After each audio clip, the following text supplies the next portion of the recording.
Today we're honored to welcome Bart Merrell to the show today. Very happy to have him on. He talks about so many different topics. He's an author, and what he really does is help people take control of their wealth, their finances, right? Being able to have a side hustle in a sense, being able to really feel like we're living on purpose, right? Because if we're not living how we want to in a sense, if we're kind of disconnected from our finances and how we can control our money and all these different types of things, there's so many different things in our life we're not going to be able to accomplish. So it's a very important topic that he has an amazing story on, and he has so many different insights that are really going to transform your life today. So I'm very happy to have him here. How are you doing today, man?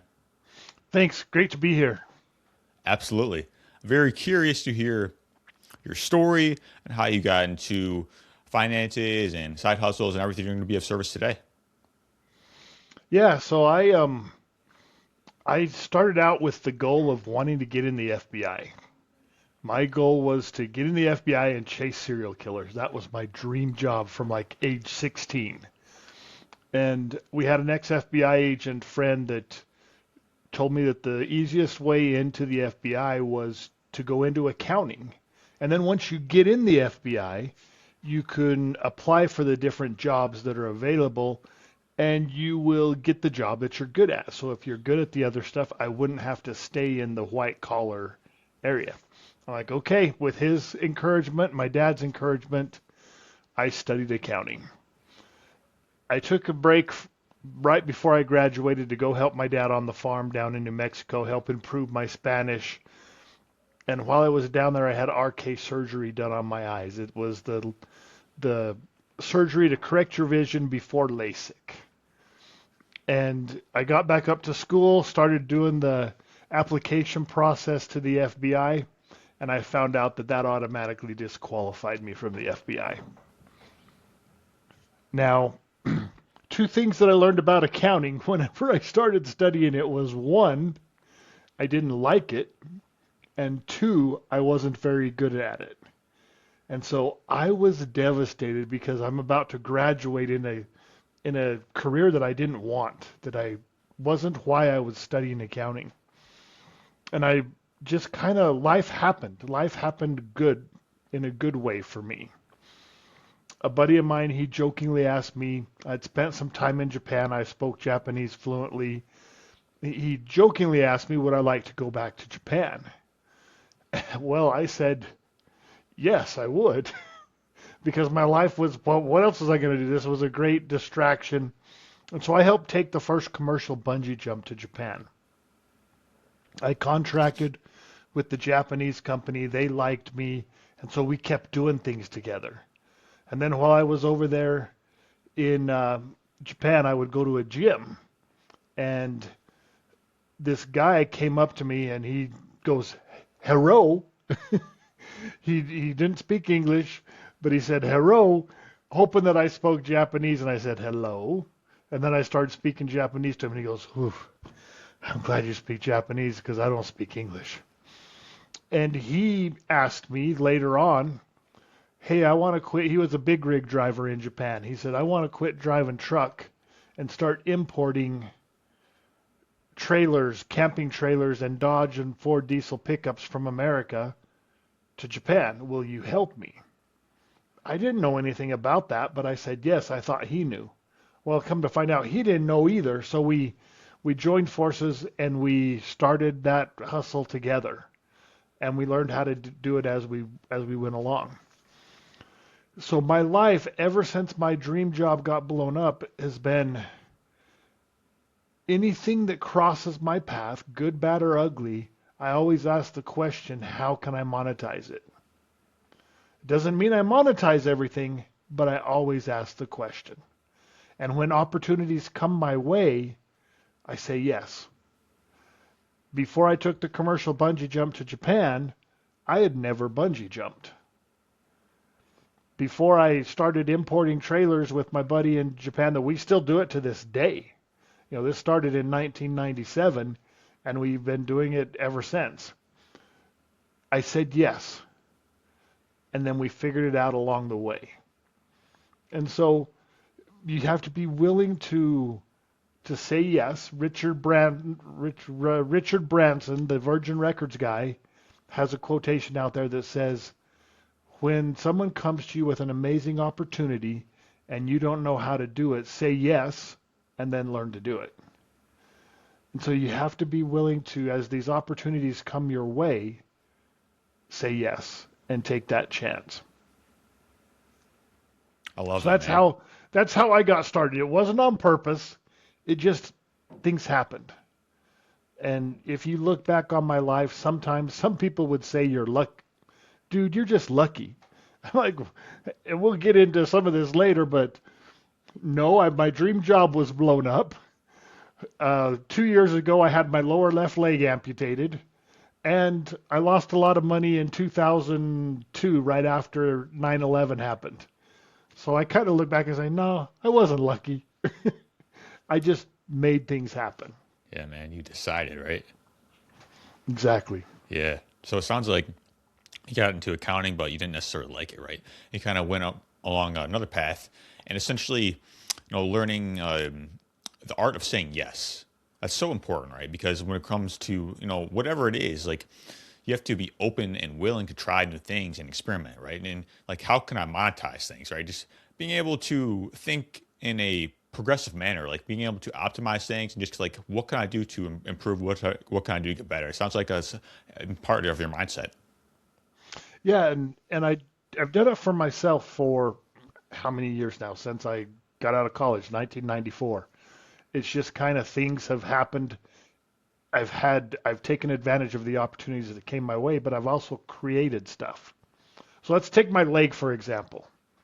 When I found out I was going to have my leg amputated, I wasn't happy about it. I was pretty shocked. But as the shock and awe wore off, if you want to call it that, this is the way my mindset works. I said, okay, I don't like this. It's going to happen. It has to happen. How can I monetize it? 6 months post-op, I contracted with my prosthetist to help other people go through what it is I had to go through, to help them through the process of losing their leg, because it's not easy. I mean, you have questions that I went down that YouTube rabbit hole looking for answers to questions that I wasn't sure if they were the right answer. And so I was able to contract with my prosthetist, and the conversation went something like this. I said, Scott, I interviewed 3 other prosthetists before I decided on you. One of them had a guy that I could ask questions to that had his leg cut off. I could ask, how bad is this going to hurt? How long until I get back on my feet again? What about phantom pain? I could ask these questions and get in a discussion with him. I said, Scott, you don't have a guy. I'm your guy. And that started the whole negotiation. I said, Scott, I don't want a job. I just want to be able to be on retainer and talk to people. You send me the phone numbers. I make the calls, make things happen, and you pay me. The client doesn't pay me. He pays me. And so that's kind of how it all started with him. If I hadn't thought about it before, when the opportunity came my way, I wouldn't have taken that opportunity. He didn't ask me. I asked him. So that's kind of how things go in my head, whereas different people may not think that way. They don't see it. They don't see that opportunity because it's too close. Yeah. I think differently for sure. It's like you're opportunity minded. You look for opportunities, right? And you tend to find what you look for in a sense. Yeah. Yeah. And it's just, people ask me, well, how did you get that mindset? Well, I grew up with a dad that was a pig farmer, but he wasn't just a pig farmer. He had his hands in many different things in the agriculture industry because that's what he knew and what he loved. He had part owner in a dairy farm in Idaho, part owner in a mushroom warehouse in Utah, part owner in a produce warehouse in Arizona. That's just a few of the things that he had his hands into. He never set me down and taught me the birds and the bees of business, but he showed me by example. by just the way he lived. And then anytime I wanted to try something, he was there by my side to encourage me and help me growing up, whether it was fundraising for the FFA, the Future Farmers of America, or whether it was I started my first business at age 15. I bought my first stereo at age 11. Little did I know I just purchased a liability because every time I'd go to town, I would have to buy the new tunes. And back then, we had to buy the crap with the two songs we wanted because we had to buy the whole cassette or the whole CD or the whole record, whatever era we were in. And it costs a lot of money for an 11-year-old kid. When I turned 15, I started a mobile disco business where I would go do dances for people. Well, nobody was hiring 15-year-old DJs in my town. And so as a 15-year-old kid, I rented the community center, hired an off-duty cop for security. Mom and dad took money at the door. I spun records. Everybody had a good time. That's the way it started out for me from the encouragement from my dad. And I made $600-700 a night doing something that I loved, playing music. And so it started from that very young age with my dad's encouragement and then my dad's example. Yeah, I love that. I mean, because your mess can become your message, right? You turned a lot of like these challenges into messages and inspiration for other people, right? How can I actually serve and help other people do the same thing, right? It's such a great mindset to have because a lot of us, when we go through these things, we just kind of we have a victim mindset in a sense of like I can't really do this. It's just a challenge, and I don't really see a way out of this, right? But no, when Yeah. we start to embrace the challenges and you start to kind of like, hey, how can I actually optimize it, monetize it, right, and be of service with it. And I think it's the best way to do it because it's again we don't ask for these things necessarily, but again it's up to us and take 100% responsibility, and we get to decide what happens next and what we actually ultimately make out of it. Yeah, and when it comes to getting my leg cut off, I mean, I could have been, woe is me. I could have been in depression. I mean, and there's times when I I can be in my recliner, look down, and my leg's gone, and I can, if I stayed there, I could go into depression. But I look at it, I acknowledge it, and then I move to the next thing. Okay, what are we going to do with these things? What am I going to do? Whenever I found out that my leg was going to have to be amputated, some of the things that come to mind was like, oh, I can't jump rope anymore. I haven't jumped rope in 20 years, 30 years. Why am I worried about it? Or I can't do I can't dance anymore. I haven't danced in 20, 30 years either. So why am I worried about it? If I can't, and I'm just putting things together that I probably could do if I tried to do it. But that's some of the things that went through my mind that I'm just like, that's stupid. Why are you even thinking about that? But it's okay to let it come in, acknowledge it, and then move on. If you don't move on, if you live there, that's where that victim mindset comes in, and that depression can come in. And you just can't let that do that. Whatever your challenge is, acknowledge it, and it's okay. It's okay to feel bad. It's okay to not be okay, but don't stay there. Acknowledge it and move on, and then let's get okay. Find a way to do something about it. 100%, yeah. Like living the flow, right? Because as you mentioned, like these things are going to happen. Like we're going to feel these things, right? But don't dwell on it because that's when you Yeah. start to kind of create all this negative energy around you, and you start to kind of create your experience in a way that you don't want, right? Because you start to go down this negative spiral, and you mentioned being a model, right? And we can be a model through our own experiences and how we ultimately live through them, right?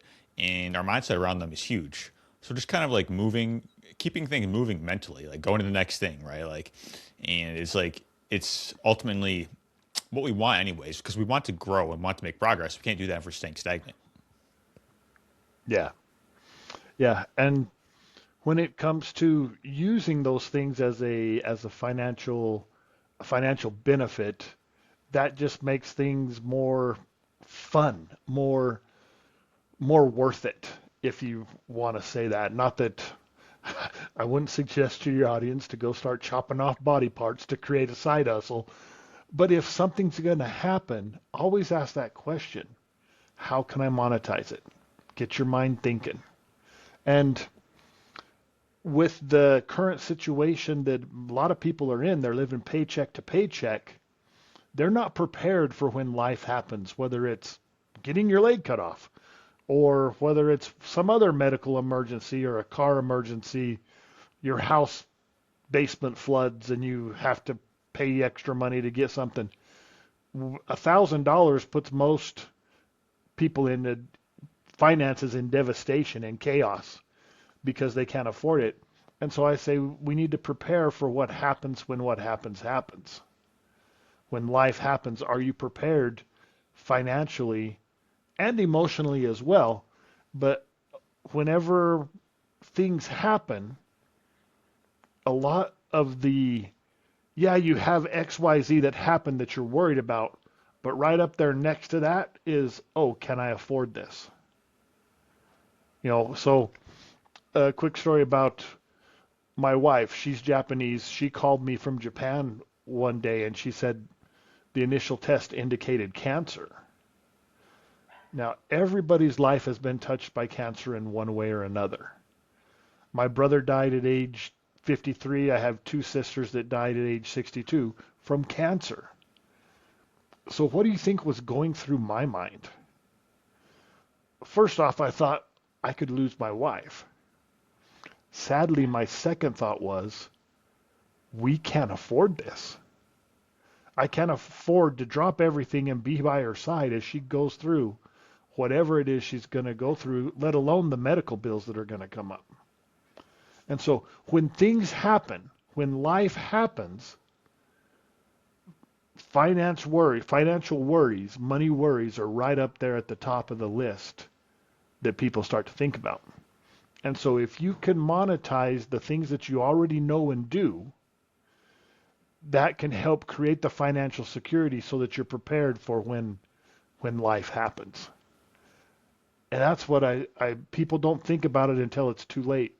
Sometimes whenever you get into that situation, whatever it is, if you're not prepared, you're not going to get prepared then. It's like the old adage, when's the best time to plant a tree? 20 years ago. But now, if you haven't planted a tree 20 years ago, you better plant it now and get prepared now. And that's what I help people do, is help them get prepared financially for when life happens. That's right.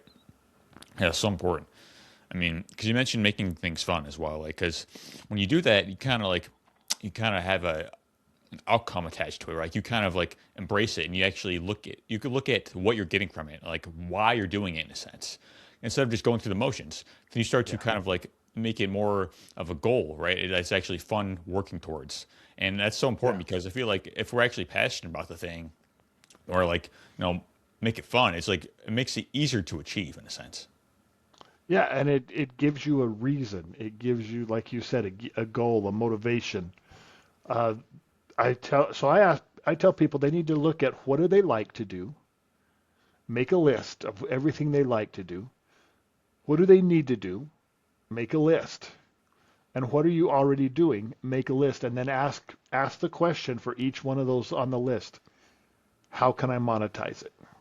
And then you got to decide if you want to monetize it. But one of the things that people overlook the most is the things you need to do. And a lot of the things that, when I say need to do it, you're doing it because you have to, not because you want to. And there's a good number of the things that I've monetized that are things that I needed to do. My wife, she came in one day and she's like, you're giving me way more than I bargained for, and I'd like to see a little less of you. Meaning she wanted me to lose weight because I had gained probably 60 pounds since we got married. And whenever I came on board with her, I said, okay, if I'm going to do this, I'm going to get paid for it. I went and I went to GoDaddy.com and purchased back to myweddingweight.com before I even knew how I was going to lose weight. And then 7 years later, I finally turned that website into a stream of income when I found what was going to work for me. And so pay attention to the stuff that is all around you that you may be overlooking so that you can turn those things into a stream of income. Yeah, I like that. Like you kind of like spoke into existence in a sense. Like you declared this is going to happen, and then you kind of found a way. I like that. Yeah, but I didn't give up either. I just continued going. With the weight loss, like I said, 7 years later, I thought I was going to be able to turn that into an income stream in 3 months. Get down 50 pounds in 3 months. Yeah, I got this. I can make this happen. No, it took me 7 years to find the right program for me that I felt comfortable to promote.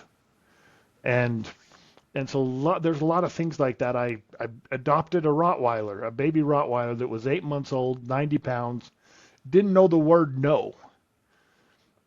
And he was very mouthy and just playing, and I just like, I got to do something with this dog. I kept calling my buddy who was a dog trainer and said, hey, Rex is doing this, what do we do? He would tell me, and then I'd call him again, Rex is doing this, what do we do? By about the third or fourth phone call, he says, Bart, we're doing a train the trainer program. Why don't you come learn to train your dog? Went and learned to train the dog, and I've been a dog trainer for 7 years now as a side hustle. That makes me, I get paid a very good chunk of change to play with other people's dogs. And it's all because of something that I needed to do. I needed to train my own dog.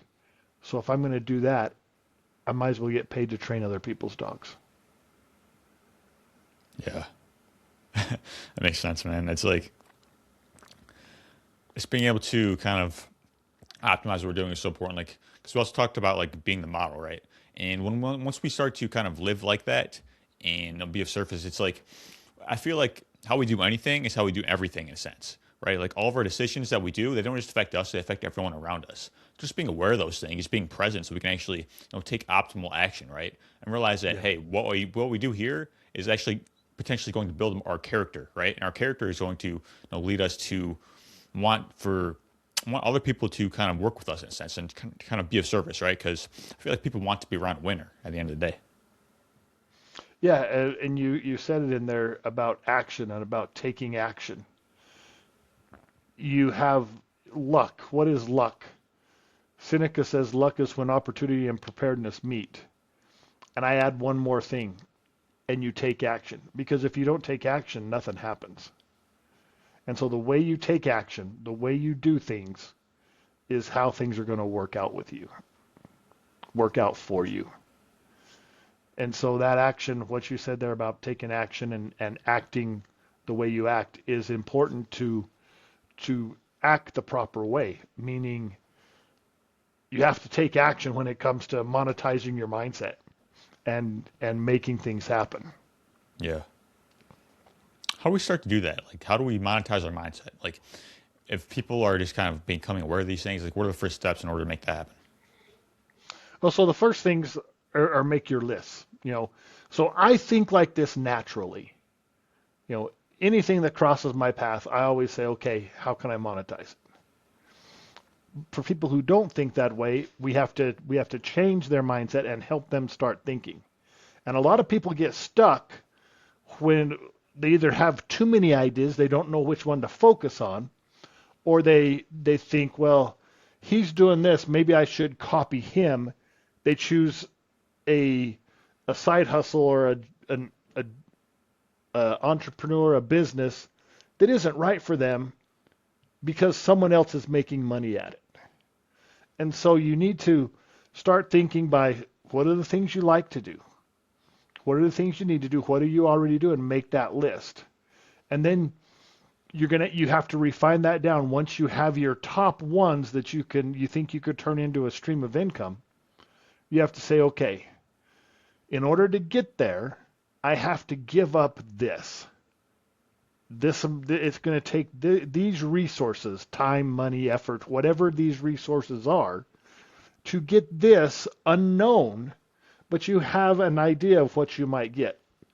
So is it worth it? Is that exchange worth it? Do I want that? A lot of people, they say, oh, I wish I was Bezos, or I wish I was Musk, or I wish I was whatever billionaire, Mark Cuban. And I just kind of go, really? Are you willing to do the work that they did? I mean, before Mark Cuban made it, he was sleeping on everybody else's couches. He didn't have a place to live. Musk, he still doesn't go home from the office. He lives in the office. Are you willing to give up those resources to get this? When I go to Japan, there is this restaurant that I love. It's called Kokoichi Bon Curry. It's a Japanese curry restaurant. Oh, I love it. And I thought, oh, I need to take this to America, because if you go to the curry, it's a chain restaurant. If you go to the ones by the military bases on a Friday or Saturday night, you think you're in America, because it's all gringos in there, all gaijins, all Americans in there eating. So I'm like, okay, this is going to make it in America if I bring it. I had a Japanese person, a friend of mine, that would front me the money. He would give me the money to start this restaurant in America. And it was like this. He said it like this: if we make money, great. If we don't worry about it. You don't have to pay me back. So I essentially had free money to get this started. I got back here to the U.S. and I started doing my research of what it was going to take and all the effort and the time that it was going to take.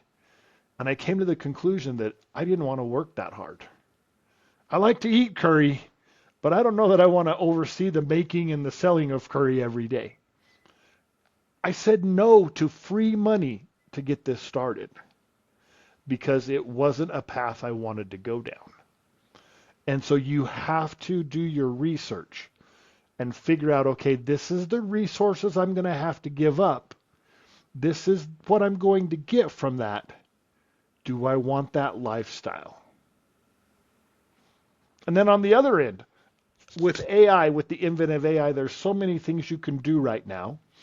I have 2 alter egos that are AI singer-songwriters that may not make me a lot of money, but it's something I like to do. I create music. I create these videos of these avatars singing their music that makes me pennies, but I like it, so I'm still doing it because it's something that I really like to do, whether I make money or not.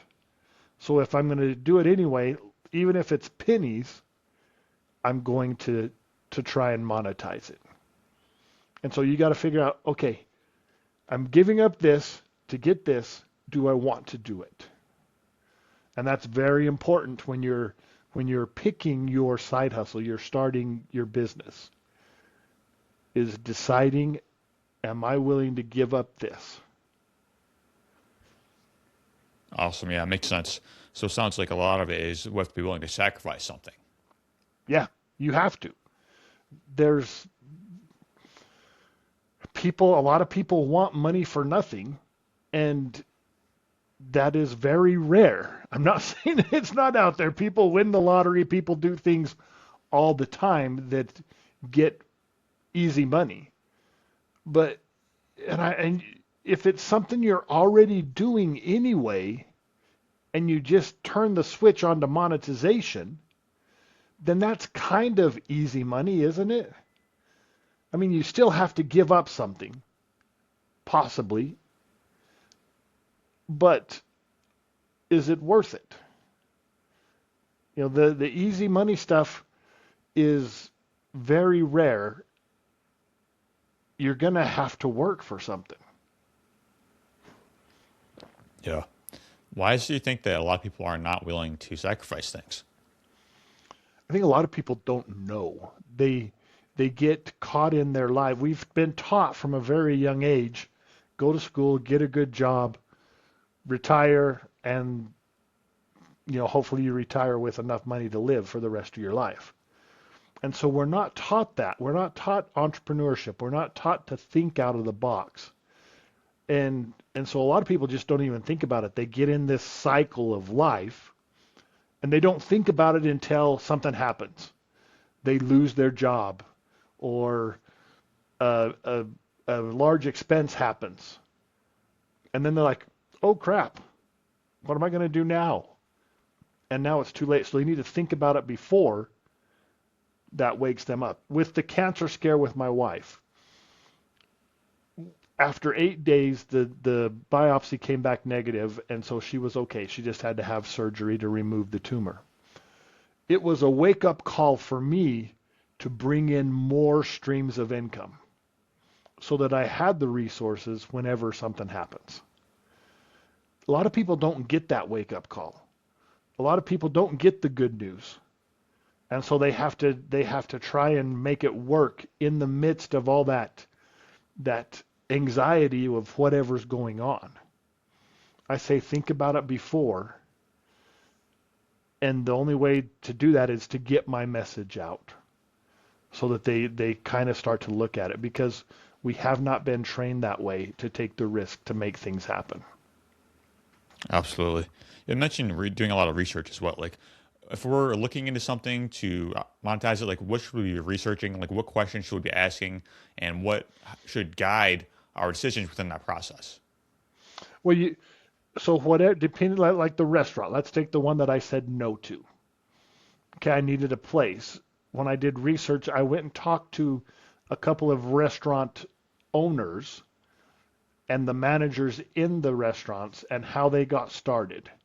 A lot of these were very, very profitable restaurants, but they talked about the beginning and what it took to get to where they were.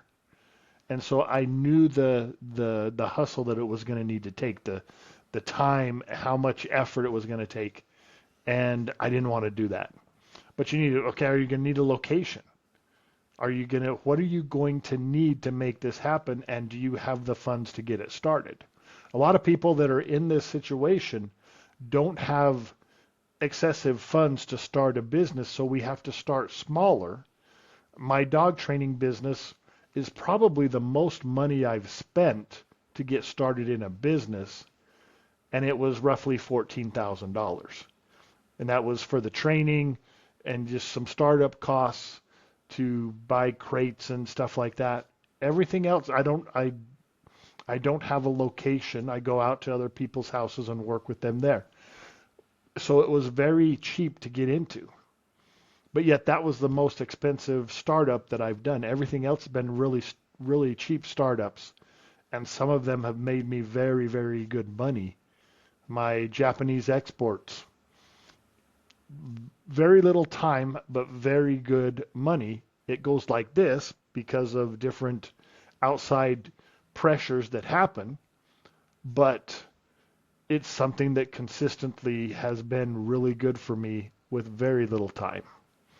And so you got to find those things that, so you could say that what I do with the exports is easy money. It's pretty easy, and it's a great income. What I do with the dog training is a little more time, give a little bit more effort to do that, but it's fun. I'm playing with dogs. Okay, I'm working with dogs. It's fun. And it still makes me a really good, steady income. And so it's something I'm willing to do. When it comes to what other things you need to research, your competition. There is, with AI right now, there is so much at your fingertips that you can see. You can find your competition. You can see what they're doing.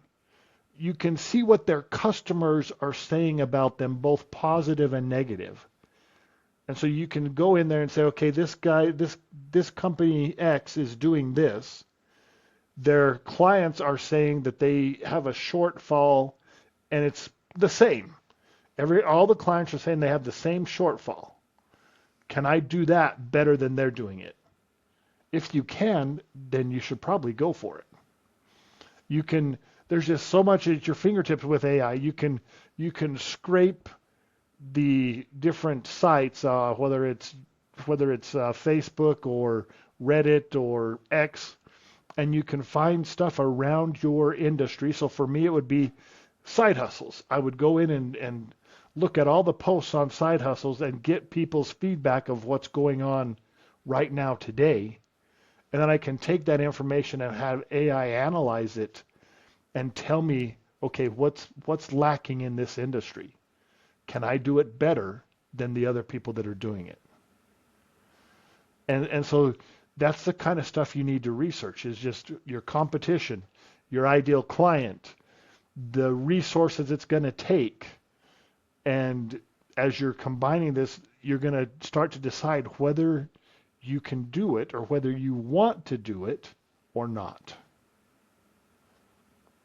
Got it. That makes sense.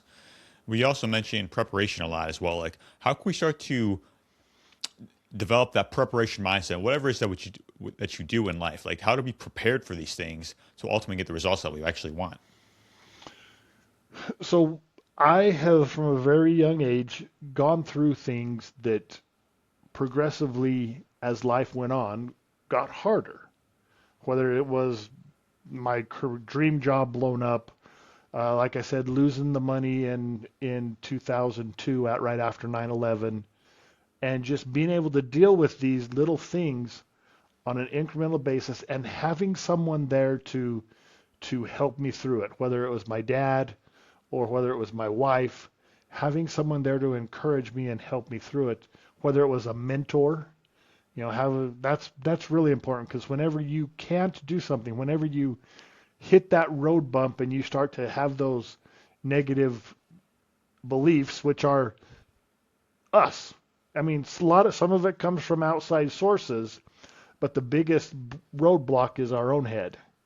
And so you got to be able to get out of that, and putting good stuff in your head, whether it's podcasts like yours or, videos on YouTube from Gary Vee or, Ed Milet. You have so many resources out there that have good information that if you continually to put this information in your head, it's going to change your operating system. You're not going to get the printer error or whatever error you're getting, because you're continually updating your operating system, and it'll start to work that whenever these things come your way, you have answers. And that just, you have to start now by putting, like I said, putting good information in. Working with mentors is big. I grew up, I always had a horse. I don't remember not having a horse, but it wasn't really my horse, at least in my head. When I was 7 years old, I told my dad, I said, Dad, when is George going to be my horse? That's the horse's name that I currently was riding. And he's like, what do you mean? George is your horse? I says, no, George isn't my horse. George is your horse. When will he be mine? And so my dad thought about it a second. He says, well, when you can put the saddle on by yourself. And we're not talking a little English saddle. We're talking a big Western adult-sized saddle. And man, I was excited. I went, and George was tied at the back pole in the backyard. I went and grabbed a chair. I went and dragged the saddle over to the chair, and I picked it up and just enough to lean it on his side, and George stepped away, and I fell on my face. And I did that every Saturday morning till I was 12. Finally, at age 12, I was able to put that on, and George became my horse, just in time to sell him and buy me a different horse. But I did that, and I continued to try and work for that goal for 5 years.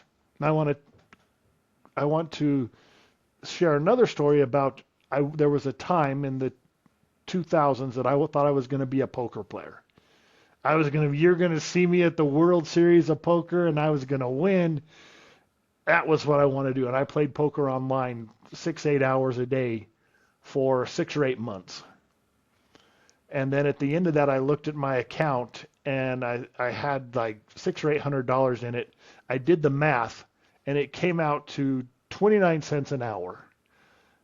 I can't pay the bills on 29 cents an hour. I gave up. I put it on the back burner.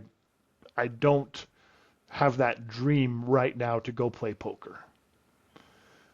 What was the difference?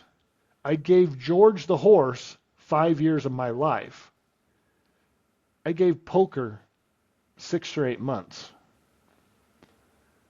The difference was when I couldn't put on the saddle, I would go get my dad or my brother and they would do it. And I could watch them. I could see how it was done. I had a mentor. I knew that all I had to do was grow and get stronger and I would be able to do it too. When it came to the poker, I didn't have a mentor. I studied a lot of books. I studied poker more than I studied accounting probably. But I didn't have that mentor. And having the mentor, it could have ended up the same. My mentor could have said, dude, you're just not good. Maybe you should give it up. The outcome could have been the same, but I didn't have that mentor here, so I gave up.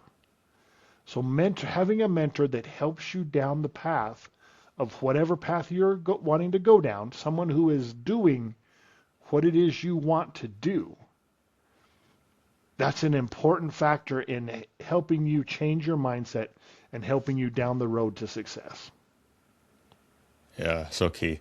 I mean, feed your mind with what it needs, right? It's like operate out of excellence for sure. And then don't put the crap in your head, whatever the news. I mean, we have to stay on top of things, but there is so much crap out there on the news, on social media. Don't let that stuff get in. Keep it out and put Yeah, in the good stuff. 100%. Yeah, you mentioned the importance of a mentor, right? It's so key, like to find someone who has been where you want to be and has reached the goals that we actually want to, right? Hey, someone who's walked the path can be a guiding light for people, right? It's so important, and then you actually become that for someone else. So it's like it kind of comes full circle there. Yeah. Yes.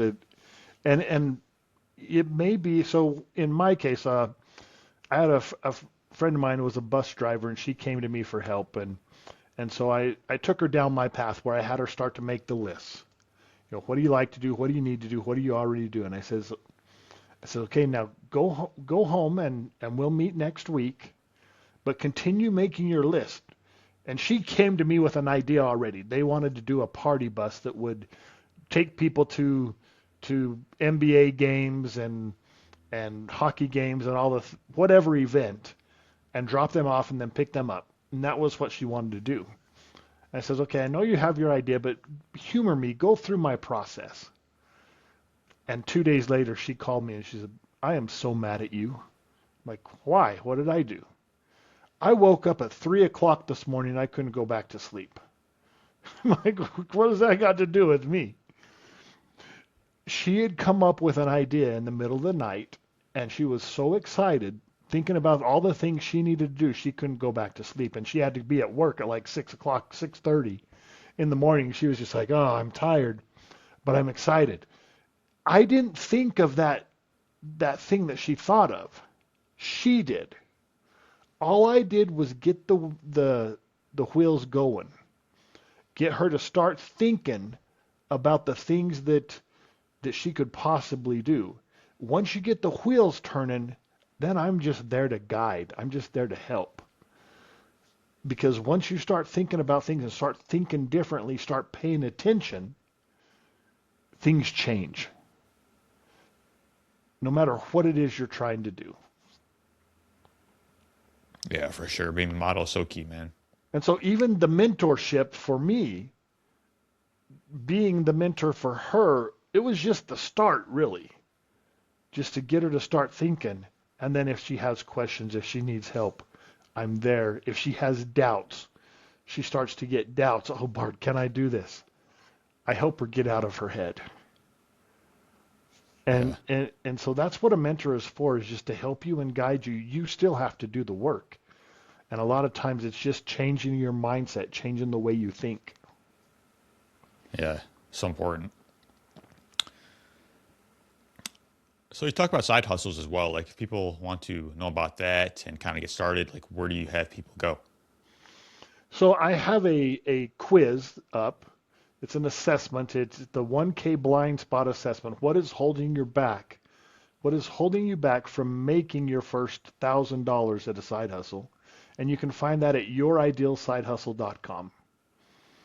And it'll uncover your blind spots and uncover what you're good at, and it'll give you ideas on how to change that blind spot to a positive. It'll help you, tell you what to do to pay attention to that blind spot. Awesome. That makes sense. All right, Bart, this has been awesome. I really appreciate you so much for coming on the show today, sharing your story with us, your insights, your information, and how we actually can optimize our mindsets. Because that's what a big part of this is all about, being able to kind of take control of our mind so we can actually get the outcomes that we want in life, right? Being able to be of service, be a mentor to people, and, really be light, because it's like we can go through all these challenges and obstacles and we can be a victim, or we can choose to be a victor, right? And that's Yeah. what it's all about at the end of the day, just being able to transform the experiences into something that is generative, right? And that's how success is created ultimately. So again, man, it's been an honor and appreciate you. Thank you. Glad to be here. Yeah, so if you want to connect with you, is there another place where we to go, or like anywhere you I'm want to send them to? I'm most active on Facebook. I also have a YouTube channel that I have neglected the past month or so, but it's called Bart Merrell, the Side Hustle Samurai. And I'll be giving tips on side hustles and what to look for, stuff like that. Awesome, thank you so much. All right, thank you.